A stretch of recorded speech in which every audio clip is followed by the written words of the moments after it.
Hello everyone, my name is Jyoti Rana and I am assistant professor in St. Andrews Institute of Technology and Management. So in my previous lectures I told you about the dynamic electrical machines and transformer, and today we are going to discuss about the equivalent diagram and losses of transformer.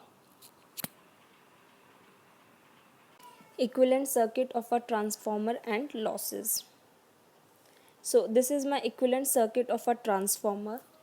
इसको आगे further discuss करने से पहले I will tell you some important points, जो points आपको हमेशा ध्यान रखने हैं कभी भी आप इक्विवेलेंट सर्किट बनाने जाओ या फिर आप उसको सॉल्व करने के लिए ट्राई करो.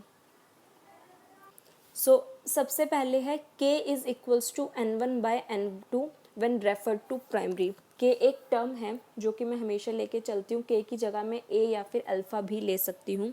सो K मेरा क्या होगा, number of turns in primary divided by number of turns in secondary. जब मैं सेकेंडरी वैल्यूज़ को प्राइमरी की तरफ रेफ़र करूँगी when refer to primary side, जब सेकेंडरी वैल्यू को प्राइमरी की तरफ रेफ़र किया जाता है तो K की वैल्यू को मैं लेती हूँ N1/N2. Second, K is equals to N2/N1 when referred to secondary. जब मैं प्राइमरी को सेकेंडरी की तरफ रेफर करूँगी तो मेरी K की वैल्यू क्या होगी, N2/N1. अब इसी K की वैल्यू को हम फर्दर डिस्कस करते हैं. R2 is refer to R1 side. जब मैं R2 को, मतलब दो रेजिस्टेंस है, एक मेरा प्राइमरी साइड में एक मेरा सेकेंडरी साइड में. सो प्राइमरी साइड में जो रेजिस्टेंस है उसको मैंने R1 का नाम दिया है और जो मेरा सेकेंडरी साइड में रेजिस्टेंस है उसको मैंने R2 का नाम दिया है. ठीक है. सो जब मैं सेकेंडरी रेजिस्टेंस को, सेकेंडरी साइड के रेजिस्टेंस को प्राइमरी साइड में रेफर कर रही हूँ उस टाइम पे मैं उस R की वैल्यू को K स्क्वायर के साथ में मल्टीप्लाई करती हूँ. जब मैं सेकेंडरी साइड के रेजिस्टेंस को प्राइमरी साइड में रेफर करूंगी, सो मैं उस रेजिस्टेंस को रेफर करने से पहले K स्क्वायर के साथ मल्टीप्लाई करूंगी. और सेम केस मेरा होता है रिएक्टेंस के साथ में, X के साथ में. जब मैं सेकेंडरी साइड के रिएक्टेंस को X2 को प्राइमरी साइड के रिएक्टेंस में रेफर करूंगी तो मैं X2 को K स्क्वायर से मल्टीप्लाई करती हूँ. ठीक है. Second thing is when voltage is referred from secondary to primary. जब वोल्टेज को सेकेंडरी से प्राइमरी की तरफ रेफर करते हैं so V2 is multiplied by K. Resistance और रिएक्टेंस के साथ में K स्क्वायर के साथ में मल्टीप्लाई करते हैं, जबकि वोल्टेज के साथ में K सिर्फ खाली K के साथ में मल्टीप्लाई करते हैं. Last is when current is referred from secondary to primary.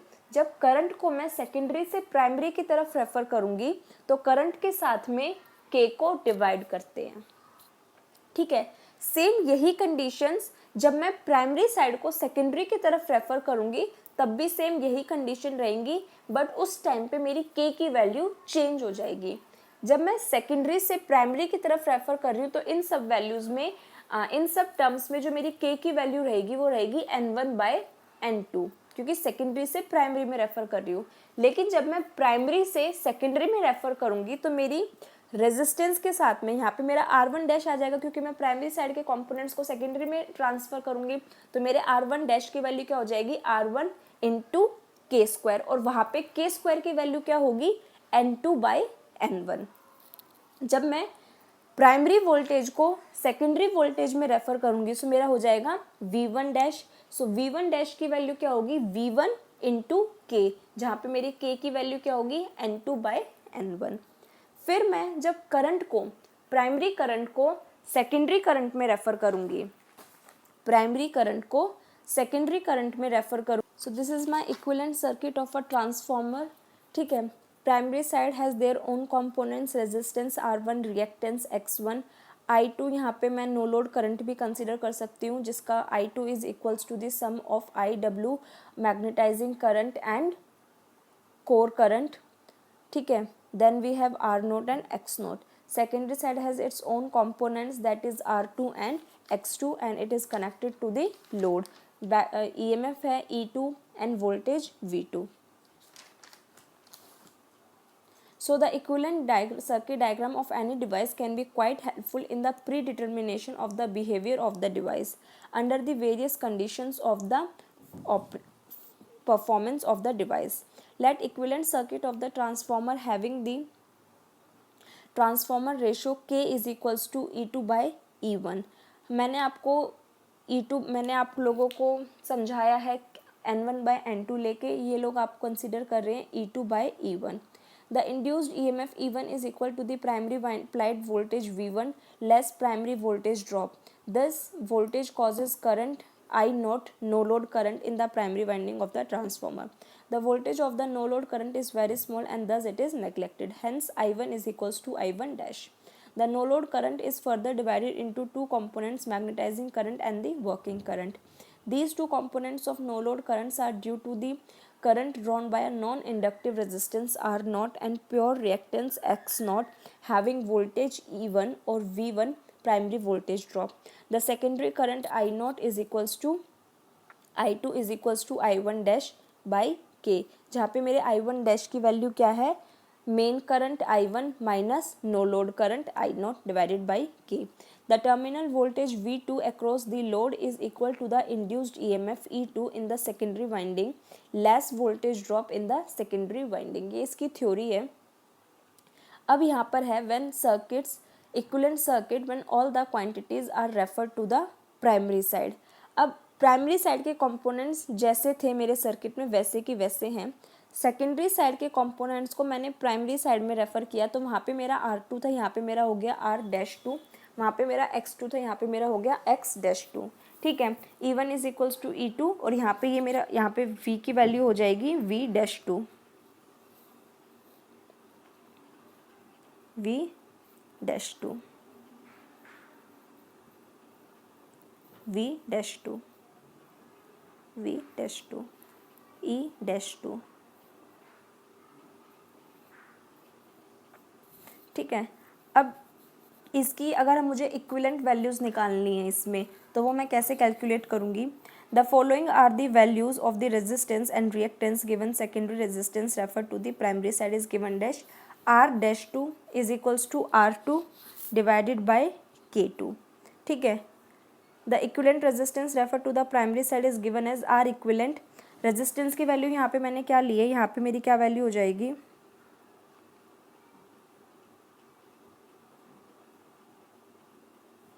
मेरी R2 की वैल्यू क्या हो जाएगी, R-2 इंटू K. ठीक है.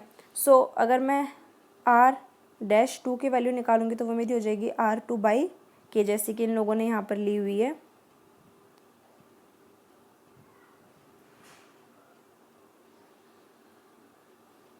अब मुझे इक्विवेलेंट रेजिस्टेंस निकालना है, तो equivalent resistance referred to primary side, मतलब प्राइमरी साइड में अब टोटल रेजिस्टेंस कितना हो गया, एक तो मेरा R1 जो मेरा पहले से था और एक मेरा हो गया R-2.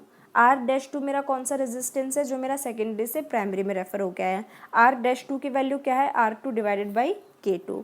फिर है सेकेंडरी रिएक्टेंस की भी सेम वैल्यू रहेगी, X-2 की हो जाएगी X2 डिवाइडेड बाई K2.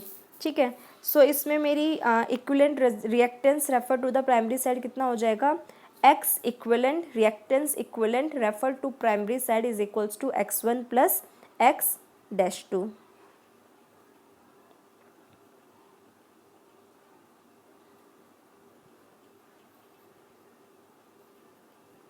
ये है मेरा when equivalent circuit when all the quantities are referred to secondary side. अब मैंने प्राइमरी साइड की वैल्यूज़ को सेकेंडरी साइड में रेफ़र किया है. ठीक है. तो सेकेंडरी साइड की वैल्यूज़ वैसे की वैसे हैं R2, X2, I2 and V2. सो अब प्राइमरी साइड की वैल्यूज़ इसमें रेफ़र हुई हैं, तो प्राइमरी साइड की वैल्यूज़ चेंज हो जाएंगी. I1 की जगह क्या हो जाएगा, I1 डैश. R2 की जगह क्या हो जाएगा, R1 की जगह क्या हो जाएगा, R1 डैश. X1 की जगह क्या हो जाएगा, X1 डैश. ठीक है. सो मेरी यहाँ पे जो मेरी प्राइमरी वैल्यूज़ थी वो सेकेंडरी की तरफ रेफ़र हुई हैं, तो यहाँ पे मेरी K की वैल्यू क्या हो जाएगी, N2 बाई N1 या फिर E2 बाई E1. सेम इसमें मैंने ऐसे ही कैलकुलेट किया. मेरे R1 डैश की वैल्यू क्या हो जाएगी, K2 square R1. Equivalent resistance निकालना तो मैं कैसे निकालूंगी, R2 plus R1 dash. Primary reactance refer to the secondary side क्या हो जाएगा, X1 dash is equals to K2 X1. Equivalent reactance refer to secondary side क्या हो जाएगा, X equivalent refer to secondary side, तो जो उसका खुद का रिएक्टेंस था x2 प्लस जो उसमें रेफर होके आया है x1 डैश। यहाँ पे आप लोगों ने एक चीज़ नोटिस की होगी कि जो मैंने आप लोगों को इससे पहले वीडियो दिखाई थी, ठीक है, तो उसमें वैल्यूज़ अपोजिट थी इसके कंपैरिजन में। वो ऐसा इसलिए हो रहा है क्योंकि इन लोगों ने टर्म्स अलग लिए। मैंने वहाँ पे नंबर ऑफ टर्म्स के कंपैरिजन में के की वैल्यू निकाली थी, इन लोगों ने यहाँ पे E1 बाई E2 के कंपैरिजन में वैल्यू निकाली है। तो आप कंफ्यूज होने की ज़रूरत नहीं है। जैसा मैंने बताया है कि के की वैल्यू N1 बाई N2 रख के मैं सेकेंडरी को प्राइमरी में जब रेफ़र करती हूँ तो रिएक्टेंस और रेजिस्टेंस के साथ में के स्क्वायर के साथ में मल्टीप्लाई कर दो, वोल्टेज के साथ में खाली के साथ में मल्टीप्लाई कर दो और करंट के साथ में के को डिवाइड कर दो। अगर आप ऐसे करके भी अपनी वैल्यूज़ कैलकुलेट करते हैं तो आपका सर्किट जो है वो बिल्कुल सही बनेगा और जो आपके न्यूमेरिकल्स हैं उनका आंसर बिल्कुल करेक्ट आएगा। एंड सेकेंडली, जब प्राइमरी साइड को सेकेंडरी साइड में रेफ़र करते हैं तो मैं उसमें के की वैल्यू को N2 बाई N1 कंसिडर करती हूँ। फर्स्ट केस से मतलब अपोजिट प्रेफर करती हूँ। तो पहले केस में जब सेकेंडरी को प्राइमरी में रेफ़र कर रहे थे तो के की वैल्यू N1 बाई N2 थी। अब जब प्राइमरी को सेकेंडरी की तरफ रेफ़र कर रहे हैं तो के की वैल्यू क्या हो गई है, N2 बाई N1, ठीक है। तो इस कंडीशन में क्या होगा कि रेजिस्टेंस और रिएक्टेंस के साथ में के की वैल्यू वही स्क्वायर में मल्टीप्लाई होगी। अगर आप के की वैल्यू को चेंज नहीं करते हैं, सेकेंड केस, अगर हमने के की वैल्यू को चेंज नहीं किया, के की वैल्यू N1 बाई N2 ही है, तो यहाँ पे मेरे ऑपरेशन चेंज हो जाएंगे। जब मैं सेकेंडरी से प्राइमरी में रेफ़र कर रही थी तो मैं के की वैल्यू के साथ में रेजिस्टेंस और रिएक्टेंस को मल्टीप्लाई कर रही थी। बट अगर मैंने अपनी के की वैल्यू को यहाँ पर चेंज नहीं किया, जब मैं प्राइमरी को सेकेंडरी की तरफ रेफ़र कर रही हूँ तो मैं रेजिस्टेंस और रिएक्टेंस के साथ में के स्क्वायर को डिवाइड करूँगी। डिफरेंस समझ में आया आप लोगों को कि फर्स्ट कंडीशन में क्या था कि पहले के की value N1 by N2 he consider करते हैं होल ऑपरेशन के ड्यूरिंग, ठीक है। तो जब मैं प्राइमरी वैल्यूज़ को सेकेंडरी वैल्यूज़ को प्राइमरी में की तरफ रेफ़र कर रही थी, सेकेंडरी वैल्यूज़ को प्राइमरी की तरफ रेफ़र कर रही थी तो के स्क्वायर की वैल्यू को मैं रेजिस्टेंस एंड रिएक्टेंस के साथ मल्टीप्लाई कर रही थी। लेकिन जब मैं प्राइमरी वैल्यूज़ को सेकेंडरी की तरफ रेफ़र करूँगी तो मैं के स्क्वायर को रेजिस्टेंस एंड रिएक्टेंस के साथ में डिवाइड करूँगी। क्लियर है ये चीज़, ठीक है। ऐसे ही वोल्टेज को उस केस में मैं सिर्फ के साथ में मल्टीप्लाई कर रही थी, इस कंडीशन में मैं के साथ में डिवाइड करूँगी।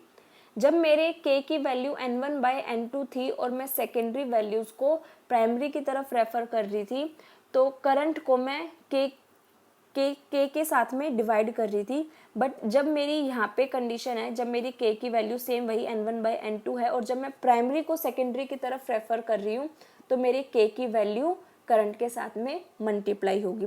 ये थोड़ा सा कंफ्यूजिंग है बट आप इसमें प्लीज़ कंफ्यूज मत होना। एंड जैसे मैं आप लोगों को बता रही हूँ आप वैसे ही कंसिडर करके चलना, सो आपके न्यूमेरिकल्स इससे रिलेटेड और इसके जो इक्विवेलेंट डायग्राम है वो बिल्कुल सही बनेगा। So no load current I naught is hardly 3 to 5% of full load rated current. The parallel branch consisting of resistance R naught and reactance X naught can be omitted without introducing any appreciable error in the behavior of transformer under the loaded condition. Further simplification of the equivalent circuit of the transformer can be done by neglecting the parallel branch consisting of R naught and X naught. Simplified circuit आप लोग देख रहे हैं। Next topic we have the losses in the transformer. So transformer में mainly दो ही type के loss होते हैं, एक आयरन लॉस जिसको कोर लॉस भी बोलते हैं, आयरन लॉस जो कि जो उसमें उसके कोर में होता है। Then we have copper loss और ओमिक लॉस। जो स्ट्रे लॉस और डाई इलेक्ट्रिक लॉस होते हैं इनकी वैल्यू बहुत कम होती है and they are almost negligible. Iron core को फर्दर दो टाइप्स में डिवाइड किया हुआ है, hysteresis loss and eddy current loss. So iron loss क्या होता है? Iron loss are caused by the alternating flux in the core of the transformer. As this loss occurs in the core it is also known as core loss. Iron loss is further divided into hysteresis loss and eddy current loss. Hysteresis loss क्या होता है? The core of the transformer is subjected to an alternating magnetizing force, and for each cycle of EMF a hysteresis loop is traced out. Copper is dissipated in form of heat known as hysteresis loss.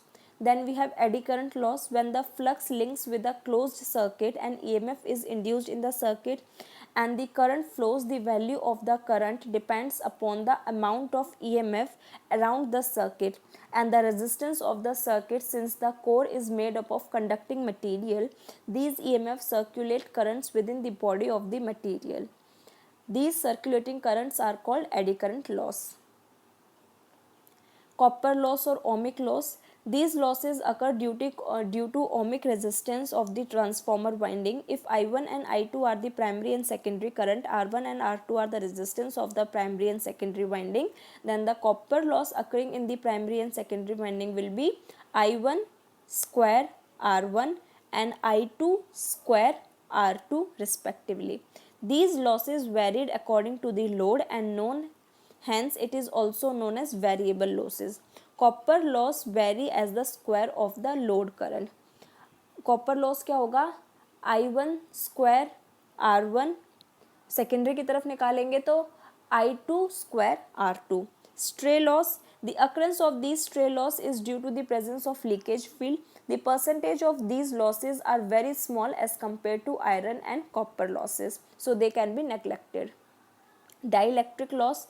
Dielectric loss occurs in the concerting material of the transformer, that is in the coil of the transformer or in the solid insulation. When the oil gets deteriorated or the solid insulation gets damaged or its quantity decreases, and because of this the efficiency of the transformer gets affected. Students, I hope आप लोगों को equivalent diagram